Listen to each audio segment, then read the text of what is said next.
खोया हुआ अतीत, एक रहस्यमयी प्रेम कहानी। भाग 1। भूला हुआ अतीत। राघव की जिंदगी एकदम परफेक्ट लगती थी। एक शानदार नौकरी, एक खूबसूरत अपार्टमेंट और हर तरह की सुविधाएं। लेकिन उसकी जिंदगी में कुछ अधूरा था, जैसे उसकी आत्मा के किसी कोने में एक खालीपन था। कभी कभी उसे ऐसा महसूस होता कि वह किसी ऐसी चीज को भूल गया है जो बहुत जरूरी थी, लेकिन जितना वह सोचता उतना ही उसकी यादें धुंधली हो जाती। एक शाम जब वह ऑफिस से लौट रहा था तो रास्ते में एक पुराना कैफे दिखा, मिस्टर कॉर्ड कैफे। न जाने क्यों उस कैफे को देखकर उसके दिल में अजीब सी हलचल हुई। वह अनजाने में ही अंदर चला गया।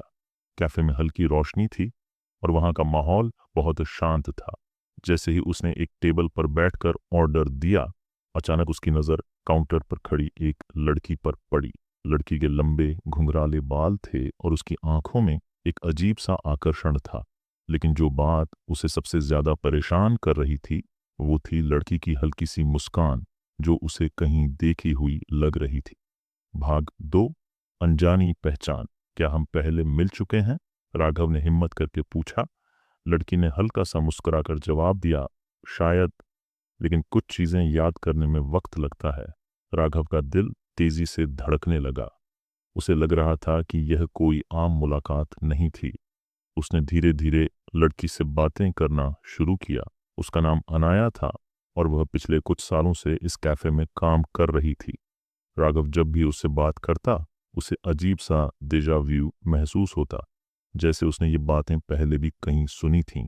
एक दिन जब वह कैफे में आया तो उसने देखा कि अनाया एक पुरानी डायरी पढ़ रही थी।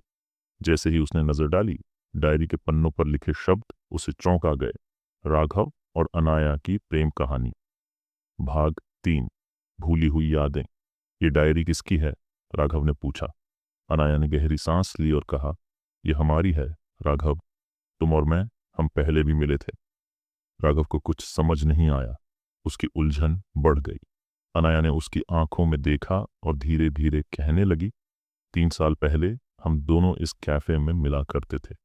हम प्यार में थे, लेकिन एक हादसे ने सब बदल दिया। एक एक्सीडेंट में तुम्हारी याददाश्त चली गई थी और तुमने मुझे और हमारी कहानी को पूरी तरह से भूल दिया। राघव का सिर घूमने लगा। धीरे धीरे पुरानी यादें उसके दिमाग में उभरने लगीं। कैफे में अनाया के साथ बिताए पल, उनकी बातें, उनका प्यार, और फिर वह मनहूस रात जब बारिश हो रही थी और वह तेज स्पीड में गाड़ी चला रहा था। फिर एक जोरदार टक्कर हुई थी और उसके बाद सब अंधेरा हो गया था। भाग 4। अतीत की परछाइयां। राघव की आंखों में आंसू आ गए। मैंने तुम्हें भूल कैसे गया? अनाया की आंखें भी नम हो गईं।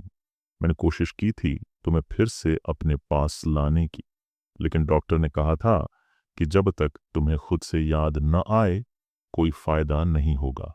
इसलिए मैंने इंतजार किया, इसी कैफे में जहां हम हमेशा मिला करते थे। राघव का दिल भारी हो गया। उसने अनाया का हाथ पकड़ लिया। अब हम दोबारा शुरुआत कर सकते हैं अनाया। अनाया ने हल्के आंसू पोंछे और मुस्कुराई। अगर तुम सच में याद रखना चाहते हो तो हाँ। भाग 5। एक नई शुरुआत। उस रात के बाद राघव और अनाया ने अपनी अधूरी प्रेम कहानी को फिर से लिखना शुरू किया। उन्होंने एक दूसरे को दोबारा जाना, फिर से वही बातें की, वही हंसी ठिठोली की और एक दूसरे की बाहों में खो गए। राघव ने अब यह तय कर लिया था कि वह अपनी जिंदगी की सबसे खूबसूरत याद को कभी नहीं भूलेगा। सीख। कभी कभी हमारी जिंदगी हमें ऐसे मोड़ पर ले आती है जहां हम अपनी सबसे कीमती चीजें खो बैठते हैं, लेकिन अगर प्यार सच्चा हो तो वह किसी भी अंधेरे को पार कर सकता है और हमें दोबारा वही खुशी दे सकता है जो हमने खो दी थी।